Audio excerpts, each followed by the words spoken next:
గణపతి నవరాత్రుల్లో రెండవ రోజుని ఋషి పంచమి పేరుతో నిర్వహిస్తారు. ఋషి పంచమి చాలా విశేషమైనటువంటి రోజు. ధర్మరాజు శ్రీకృష్ణుడికి ఋషి పంచమి వ్రతాన్ని గురించి ఉపదేశించాడు. ఈ రోజున సప్త ఋషులను తలుచుకోవాలి.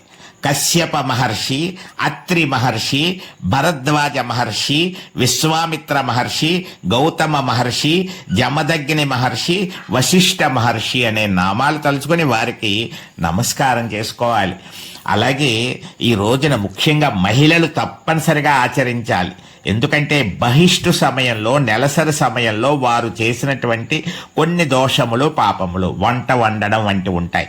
అటువంటి దోషములు, పాపములు అన్నీ కూడా నివారించుకోవడానికి ఋషి పంచమి వ్రతాన్ని ఆచరించలేకపోయినా అరటి పండ్లు, పంచదార నివేదించాలి. ఉప్పు వేసిన ఆహారాన్ని తీసుకోకుండా నియమాన్ని పాటిస్తారు చాలా ప్రాంతాల్లో.